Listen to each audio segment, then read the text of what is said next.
This chair makes me feel short. Do you want another chair? No. Do you want more pillows? Nope. I'll sit right on the edge. What's up, guys? Welcome back to my brand new YouTube series entitled Own Your Shit. It's a good one, right? It is a good one.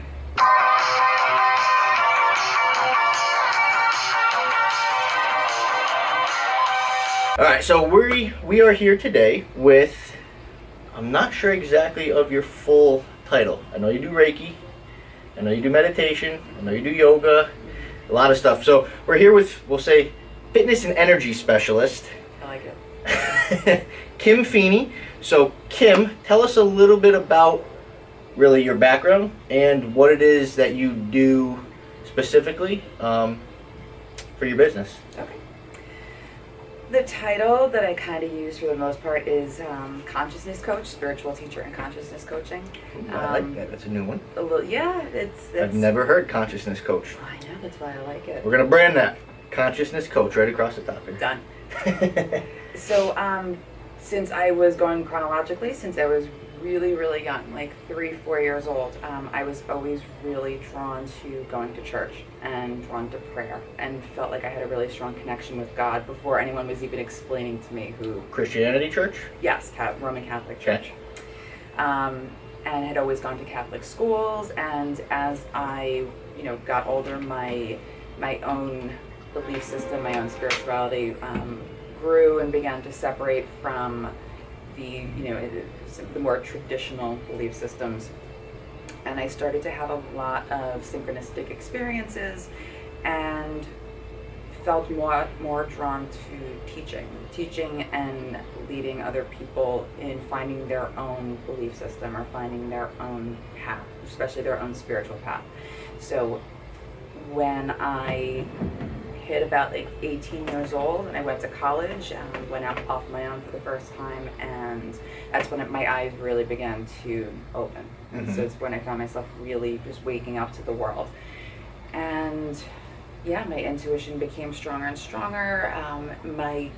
That inner call, that pull to be of service in some way was always there, again, from when I was very little, but it became stronger and stronger and stronger until by the time I was 22, 23 years old, it was like this screaming in my ear to follow my instincts more. So I went to seminary, the Union Theological Seminary at Columbia University from 2005 to 2007, graduated with a Master of Arts degree in systematic theology.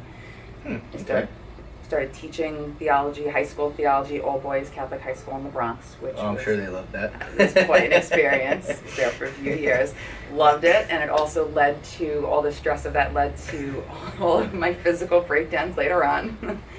And so you're saying guys cause women to physically break down with stress? Being surrounded by 40, 17, and 18-year-old guys, trying to teach them about, the Bible and Jesus. Yes, a little bit of stress.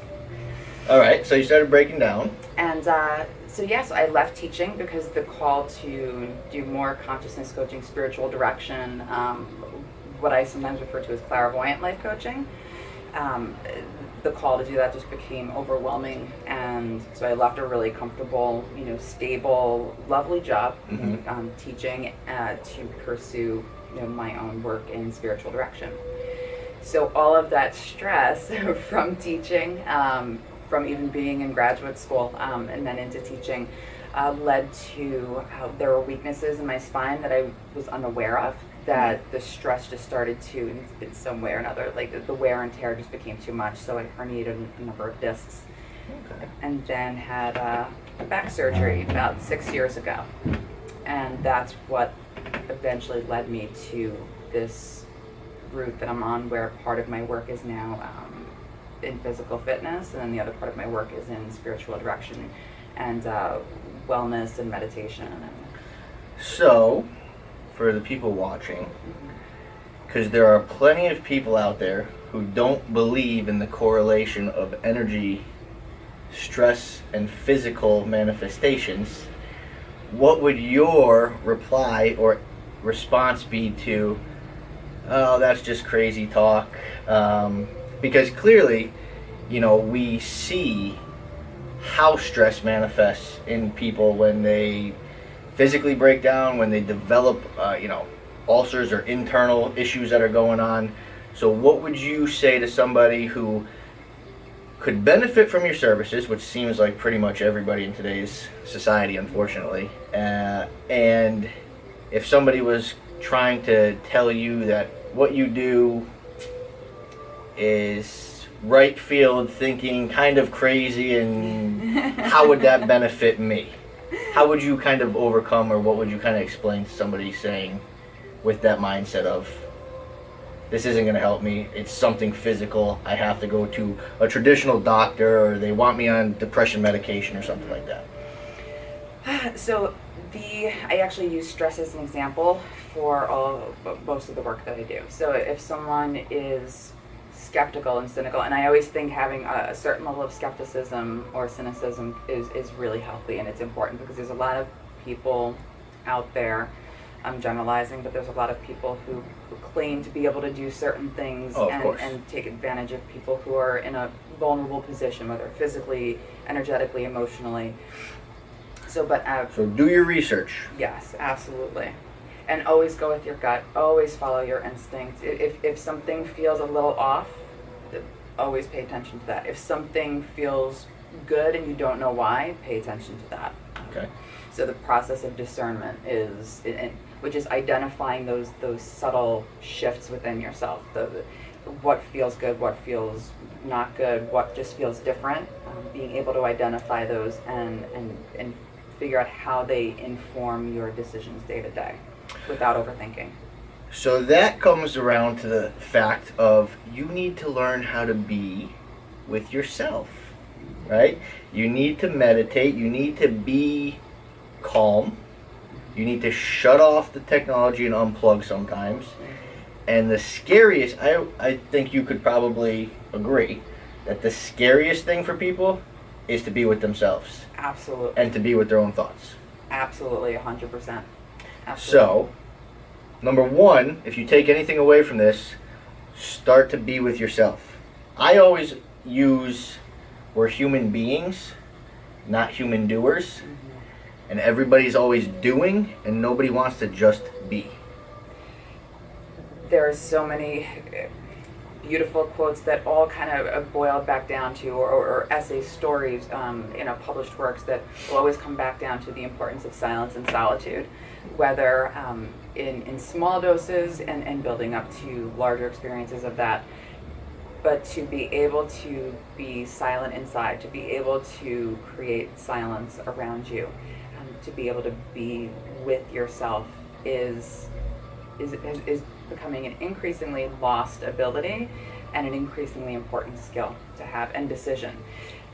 I always advise my clients on daily meditation, even if it's just 5 minutes. It's more about the commitment to yourself that you're making that decision and you're making that outward gesture of sitting down and getting quiet for 5 minutes and doing it 7 days a week, rather than choosing 1 day a week to be silent and try to meditate for 2 hours. Right. So I also often compare meditation to exercise. So there's always short-term benefits and long-term benefits, but you have to be consistent in order to feel and see and understand what the long-term benefits are going to be. Sure. And that it takes practice. It's everyone who, again, I'm generalizing, but mm-hmm. lots of people who attempt to meditate feel like they're not doing it correctly, or they feel that they're not being effective with it because they're not levitating or having mystical experiences right away. And meditation can be as simple as just sitting and breathing and just allowing yourself to carve out that 5 minutes, that 10 minutes, just to be with yourself. Right. And the more the more technology advances in terms of social media and our smartphones, etc. Social media, hi. The more that advances, it's wonderful, and it creates a different type of connection between people, but it also becomes increasingly addictive. So it becomes much harder, even for myself. And I love my silence, I love my solitude. Yep. But when my phone is sitting right there, there's so many wonderful things I want to play with on my phone. Mm-hmm. And I will completely agree, and I'll add even to that, as I've seen, I believe the more technology that is developed, the more that we have the ability to connect instantly to somebody in another country or wherever, the more connected we are, the more disconnected we become. Right? In particular to ourselves. Yeah, the more disconnected you become to yourself, but also you see such a connection. I have all of these Facebook friends, I have all of these followers on Instagram, and yet we're still lonelier than ever. Absolutely. People are just very lonely. So being with yourself and having human interaction, not just always technological interaction. Mm-hmm. So Kim, how long have you been doing what you do? And if someone, say I was coming to you for an initial session, what would that kind of look like? So I've been doing this now full-time for about 7 or 8 years. Okay. And then, part-time, kind of transitioning from one career to the next, maybe for 2-3 years before that. So usually an initial session, if we're, it's hard to describe because everyone's different, but Mm-hmm. usually when a person comes in, we make an arrangement to be together for about 60 to 90 minutes. Okay. And I'll ask that person what it is that they're looking to delve into. Is it they just want to kind of do, again, especially when it comes to like the clairvoyant life coaching piece, I can open up the conversation to them and explain, and show to them what it is that I'm seeing, where those areas of focus need to be, or I'll just kind of let them start the conversation and let it flow and then see where the energy lingers. So Okay. sometimes people will say that they're, kind of more concerned about their work, but really their work is being affected positively or negatively by things at home, Mm-hmm. or by their physical health or how they feel in their own skin just on a day-to-day basis. Okay. So sometimes often it's not about addressing whatever the seeming problem is directly, it's looking at all the pieces that are around it. So what is, for each person who comes in, it's looking at what feels not fulfilling, what is not fulfilled, and how can we create a day-to-day routine, like a short-term plan, a long-term plan for getting closer to what a person feels like is their higher self, their true self. Okay, so it sounds more along the lines of kind of what I do on the physical end as well, is when somebody's complaining about maybe lower back pain and they think that that's the problem, we look at really that as being a symptom and where the underlying problem or problems might be coming from. Right. Okay, so cool. Yeah. Awesome.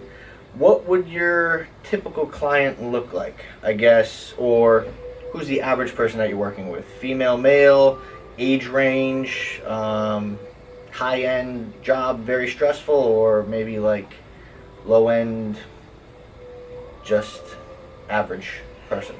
It is all across the spectrum.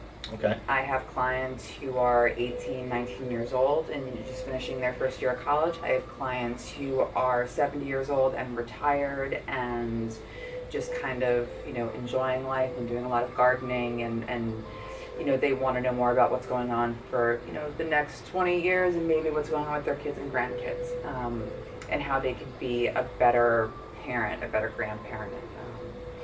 I have stay-at-home moms. I have people who own their own multi-million-dollar companies.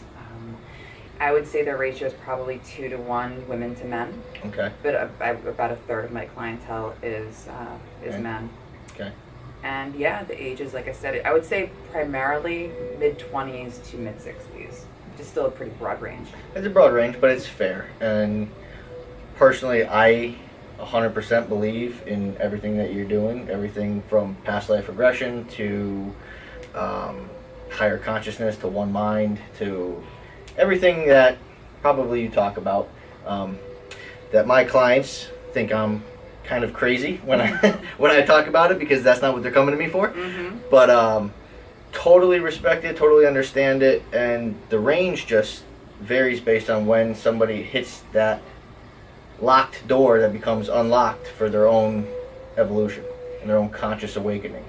I find that in the last 2-3 years especially, most of my clients who come to see me they're at either that decision making point, one path or another, or they're almost at that locked door, or they might have the key in their pocket, they know it's there, and But they don't know what to do with it. They're putting it in upside down. They're afraid to take it out. Right. So they just need that extra support, showing them that it's okay to unlock the door and to go through. Kim's there to kick the door down and shove your ass through. That's what that's what she's here for. Absolutely. So, Kim, we can find you, I'm sure, website? Yes, it's in the process of being updated, as I say all the time, Okay. for months now. For 5 years it's been being updated. So what would your website be? LanternHouseLiving.com. Okay, we'll throw that up on the screen. Your Facebook? And I see she wrote this all this. She has a little pad right here because she wrote it down. She knew I was going to ask these questions. It's my little pad with so use it, yeah. Facebook is Lantern House CT. And that's a Facebook page, not your personal page, right? Right. Okay, so Lantern House CT, Facebook. Your IG? Instagram is DJmorfeen, DJMorfeen. Where the hell did that come from? I was hoping you'd ask.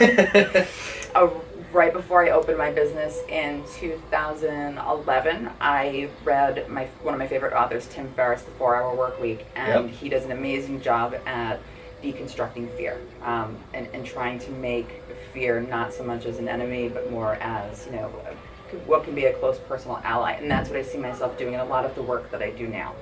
But anyway, so the first thing I decided to do when I was about a third of the way through the book was I was so excited and I felt so fearless that I wanted to learn how to DJ. So I called a friend of mine who, back from when I was my bartending days, a friend of mine who used to be a DJ at the places my husband and I worked, and I said, I want you to teach me how to DJ. So we started working together a couple of times a week, and it was the first outside of the box thing that I did after my back surgery, after having kind of like a lower period of my life. It was the first brave decision that I made, was that I wanted to learn how to DJ. So I asked friends, I need a DJ name. And so my family name is Maury and my married name is Feeney. And so my friend suggested, what about DJmorfeen? I said, I like it on several levels. I like it. It's interesting. So for me, it's my own little reminder of, it was the first out of the box thing that I decided to do. Awesome. So if you're looking for a DJ, guys, we've got DJmorfeen. Are you still performing? No, she's no longer performing. And your Twitter? Did we do Twitter? No, Twitter is Kim JM Feeney. Kim JM Feeney, Twitter. LinkedIn? Just Kim Feeney? Are you on LinkedIn? I am, but I think it's from years ago. I think it's still under Kim Maury. Okay. So it's there. There's a couple of pictures from my grad school graduation. That's about it. Okay. So we're going to throw all of that up there for Kim. Follow her on all of her social platforms. Are you on YouTube? Do you have a YouTube channel? I do not. She does not. She will. This will be one of her first videos on her YouTube channel. I think so. So Kim, tell me, I'm curious for myself, what the back surgery was for. I had herniated discs in, let me see, it was L4, L5, L5S1, and Most common place, yeah. And they said that, the degenerative disc disease, which is not really a disease, it's just kind of like doctor described it more as a state of being of just, weaknesses in my lower back. He said my upper back looked like a 20-year-old, athlete, swimmer, that it was, perfect. But then my lower back is like a 60-year-old man who had been beat up a lot. I do a lot of work with people who have back issues, herniations, spinal fusions, and stuff like that. So, most common, absolutely. As we end this interview, who would you like to work with, or how can I help you, or people watching, help connect you to the people that you might be looking for? I know what you do, it tends to be the people who are looking for you, find you. But if you are working with connecting yourself or building your network, who are good top 2 professionals that you would like to network with? Maybe health coach, maybe psychotherapist. Who would be your referral source that would be good for you? Such a good question. I can't believe I haven't thought about this. That's all right. That's why we're on camera, to show it's real. Yes. I stumped her. Yes, no pressure. I would say trainers, but I'm not the typical trainer. Most trainers don't have my mindset of awareness component to I'm the spiritual finding piece. that more and more. That's one of the groups that I eventually want to start working with. Actually, so there's my answer. Yes, trainers. Trainers, okay. Because people who are so committed to their physical and therefore often their mental well-being are often willing to be committed to other aspects of their overall well-being if someone introduces it to them. So Gotcha. athletes, MMA fighters, martial artists, student athletes. Yeah, those are all groups that I'm hoping to work with in terms of mindfulness and meditation in the near future. So. And then give me one more. I have one that I think it would benefit, but you tell me what you think. One more professional. And I'll connect you to a bunch of professionals. But just one. You just get one. I want one profession that you think would be a good connection for you. Let's see. We're going to throw that Jeopardy music up here. Well, she's thinking right now. There's either so many or, I can only think of if there's lots. We'll throw one out. Yeah, just throw one. I think psychotherapists Okay. would be, that's a good suggestion that you mentioned before. Yep. I'm going to say NDs and acupuncturists because they're already working with energy. Their clientele already believe in the shifting and movement of energy flow from needling and cupping and all the other stuff. So I think that would be a good connection for you. Yeah. Who Yeah, I agree. I can connect you to a couple. Episode 3, Dr. Amanda Placeris Okay. in Norwalk. Right down the street from your husband's new MMA facility. Yes. Krav Maga. Yes, Israeli Krav Maga CT. Which we'll have him on one of our episodes as well. So if you've never heard of Krav Maga, that will be on an upcoming episode. So Kim, if you had to give advice, one piece of advice to anybody on how you would recommend somebody start, something that they can do for themselves or what they should start to do if they have hit that crossroads that we talked about, or if they've come to that door and they just can't step through it. Maybe it's open, but they're too afraid to step through it. Maybe they haven't put the key in the lock yet, but they need to. What's your one piece of advice, basic, that somebody should start to do for themselves to push themselves into that new level of growth? Don't overthink it. I like it. Don't Plain and overthink simple. it. Follow your gut. Your gut will never really steer you wrong. Don't overthink, just do. Mm-hmm. Right? Yep, we're in a place where we have so much information accessible to us that we tend to overthink everything, overanalyze everything. Yep, myself included. We're all responsible, but as long as you're aware of what you do when you do that, and that you need to pull yourself back from overanalyzing and just get back to, I always say it's the heart versus the head, right? The brain versus the human brain versus the conscious mind, or the soul mind. So you have to follow your heart. And sometimes that means like you feel like you're being selfish, or sometimes that means like you feel like you're going to hurt somebody else, but that's just the human brain that's telling you. Society says this, but universe says this. Absolutely. Awesome. Well, Kim, thank you very much. Thank you. For being featured on another episode of Own Your Shit. And stay tuned for more. I don't know who we're going to have, but they're all good, as you can see. Thanks for watching, guys.